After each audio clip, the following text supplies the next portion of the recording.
Antes de começar o vídeo, eu preciso te lembrar que na descrição ou nos comentários há sempre um link de contato caso queira conversar com a gente. Vamos ao vídeo. Abemaciclib, conhecido também por seu nome comercial, Vernésios. Esse medicamento deve ser coberto pelo plano de saúde, tá? A gente sabe que é um medicamento de altíssimo custo. A gente, numa breve pesquisa, chega a preços como 23, 26 até 34 mil reais, e a gente sabe que o consumidor, o beneficiário do plano de saúde, via de regra, não pode arcar com esse custo e, infelizmente, os planos de saúde, as operadoras de plano de saúde, continuam dando negativa para o medicamento, tá? A gente traz para vocês aqui só a título de ilustração uma decisão judicial que mostra que a nossa jurisprudência é favorável à cobertura desse tratamento, né? Veja que esse processo contra o plano de saúde sobre o fornecimento de medicamento indicado para tratamento de câncer de mama, nesse caso é câncer de mama, mas há algumas outras aplicações, isso independe, né?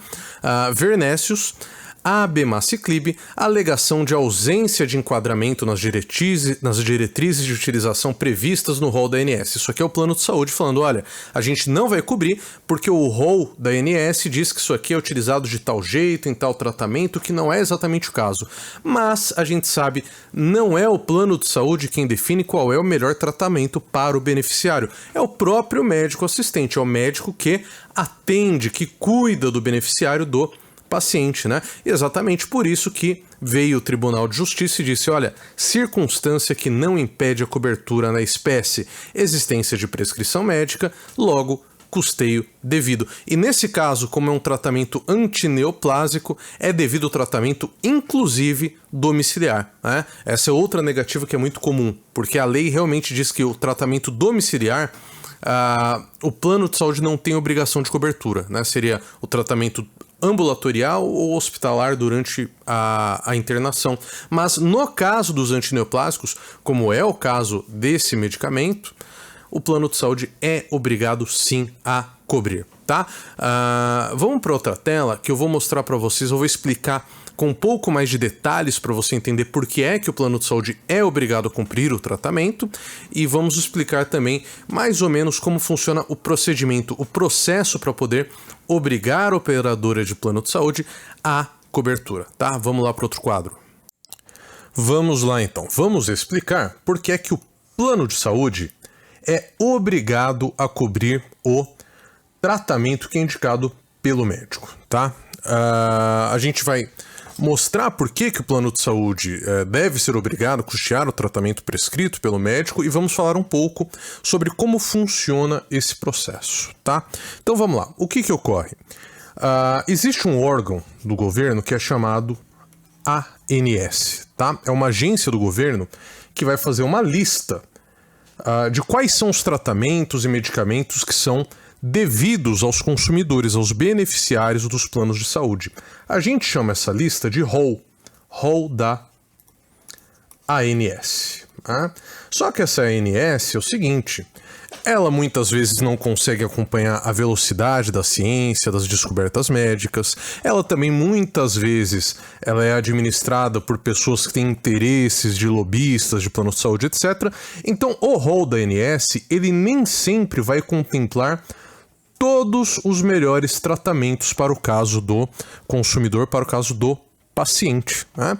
E antigamente o Poder Judiciário falava, olha, esse rol da ANS aqui, essa lista de remédios, é só um exemplo, né? O plano de saúde tem que cobrir outros tratamentos além daqueles que estão nesse rol.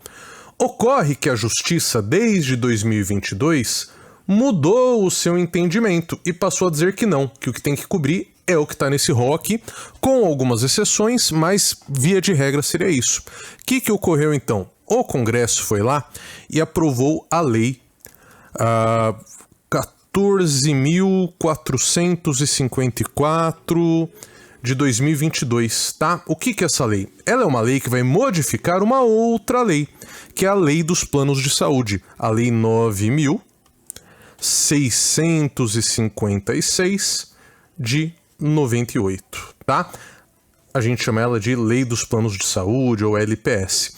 Essa lei vai ter no seu artigo 10, eu gosto de citar quais são os artigos para você poder, inclusive, conferir, né? No artigo 10, você tem uma coisa que é chamada de plano referência. O que é o plano referência?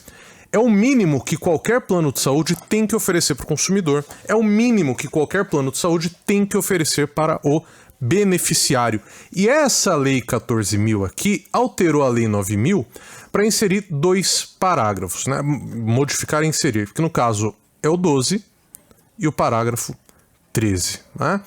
O que é que esse parágrafo 12 vai dizer? Ele vai dizer que o rol da ANS é exemplificativo.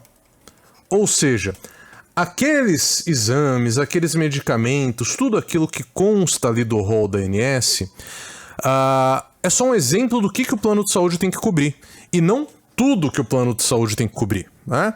Aí você fala, entendi. Quer dizer então que o plano de saúde tem que cobrir absolutamente tudo? Não.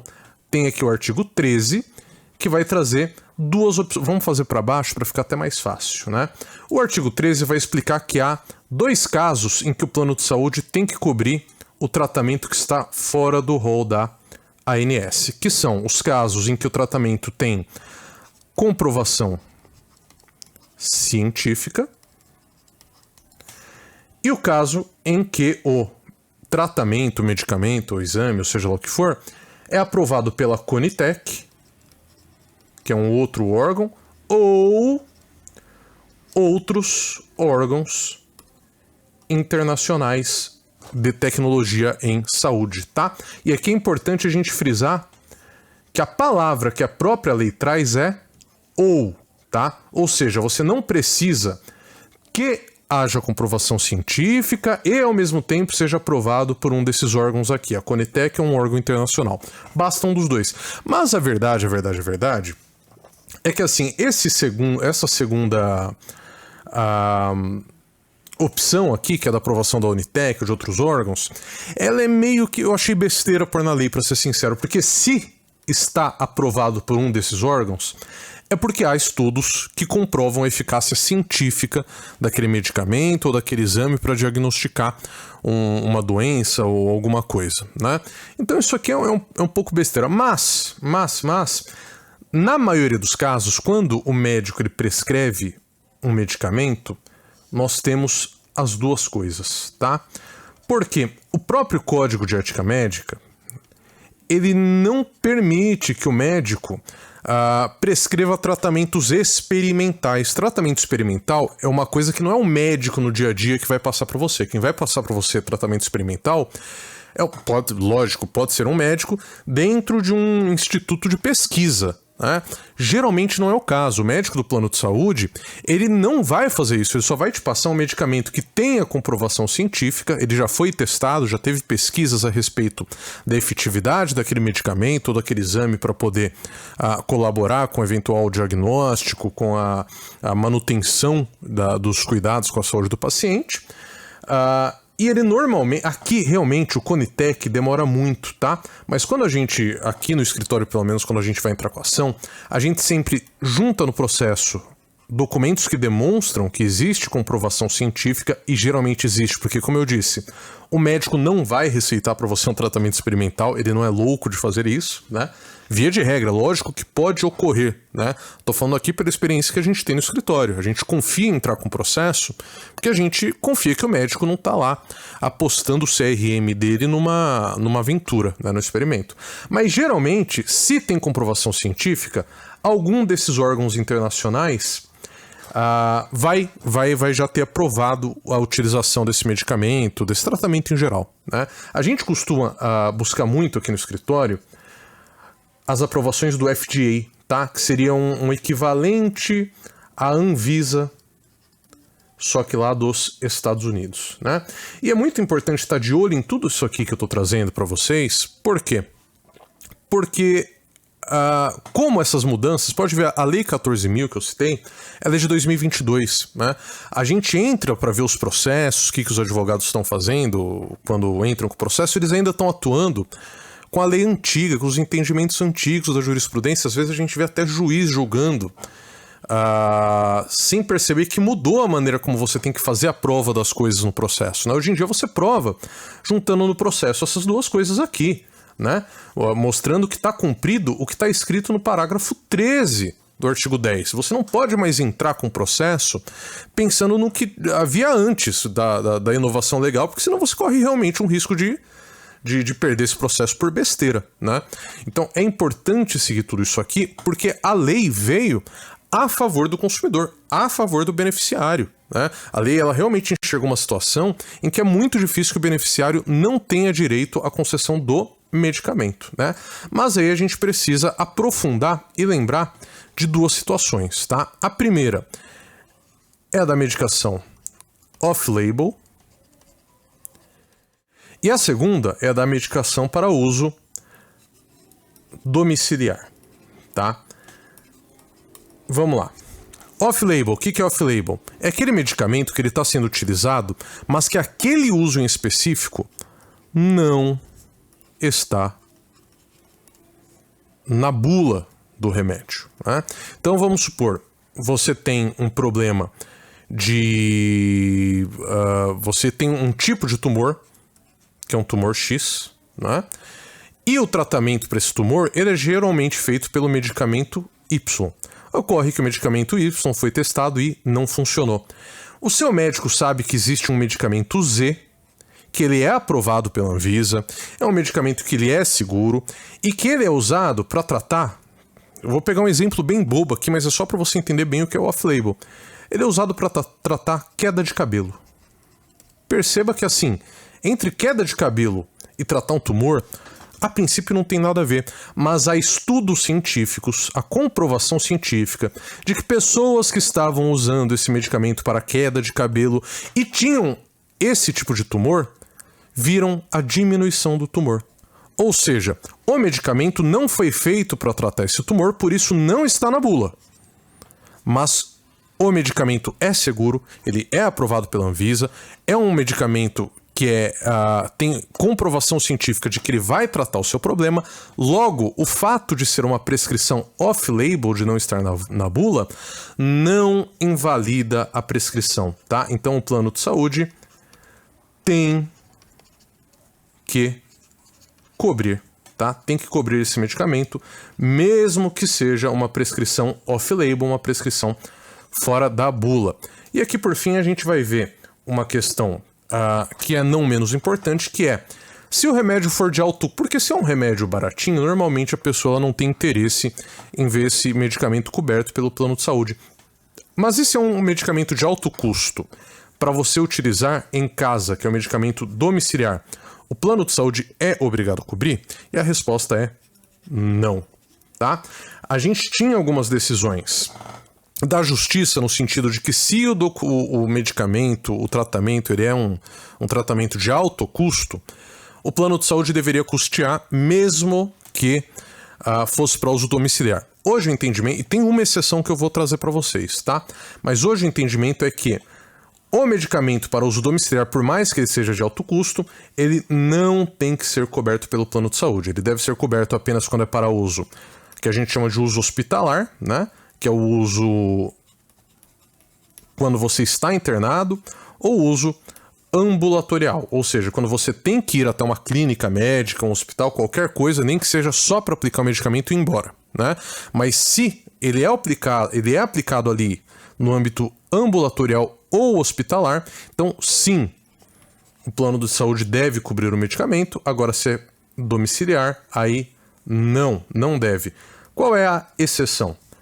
A exceção são os medicamentos antineoplásicos, tá? Ou os que fazem parte desse tratamento. Ou seja, se são medicamentos para tratar câncer, para tratar carcinoma, para tratar tudo que for câncer, então sim, mesmo que for para uso domiciliar, o plano de saúde tem que cobrir esse medicamento. Ah, mas esse medicamento ele não é exatamente para o câncer, ele é um medicamento porque outro medicamento que eu tomo para o câncer me causa um problema estomacal, então eu tenho que tomar esse medicamento que é caríssimo para poder proteger o meu estômago. Não importa, faz parte do tratamento do câncer, portanto, deve sim ser coberto. tá? Então, basicamente, quando a gente fala na obrigatoriedade de um plano de saúde de cobrir tratamentos, a gente passa por esses aspectos, né? E, por isso, se você utiliza a tese correta, que é essa tese que eu passei para vocês, que é fazendo o quê? Pegando a lei 9656/98, aí seu advogado entra mostrando que o parágrafo 12 decidiu que o rol da ANS é exemplificativo. E aí ele mostra que, nesse caso, o tratamento, o medicamento, seja lá o que for que foi prescrito pelo médico, está ou comprovado cientificamente, ou já está admitido em órgãos de tecnologia da saúde, como, por exemplo, a Conitec, ou o FDA americano, ou, entre outros, tem a Comunidade Europeia, etc, etc. Mas se o seu advogado vem e traz esses dois pontos aqui e mostra para o juiz, a chance de você conseguir esse tratamento através de um processo judicial é enorme, tá? É muito, muito, muito grande mesmo, né? A não ser, lógico, como eu disse, que seja um caso de medicamento experimental, aí fica muito, muito difícil, né? E é um processo que ele é relativamente... ele é relativamente rápido, porque tem processos que são muito mais demorados, mas todo processo judicial é lento, né? Por isso, quando a gente entra com esse processo, a gente pede aquilo que geralmente o pessoal chama de liminar, né? Que é um nome que não é um nome técnico, o nome direitinho é tutela antecipada de urgência, né? Você pede essa tutela antecipada de urgência, que o pessoal chama de liminar, falando, olha, juiz, se a gente for esperar esse processo acabar, que vai demorar 1 ano e meio, quem sabe 2 anos, para poder conseguir esse tratamento, não vai rolar, vai piorar o estado de saúde do beneficiário, né? Então seria o caso da gente fazer o quê? Da gente ter uma liminar, uma ordem desse juízo, falando assim, olha, plano de saúde, você tem, por exemplo, 48 horas, se o caso for muito urgente, ou 5 dias, se não for tão urgente, para custear esse tratamento. Caso você não faça isso, vai pagar uma multa lá de R$1.000 por dia, de R$2.000 por dia que você demorar para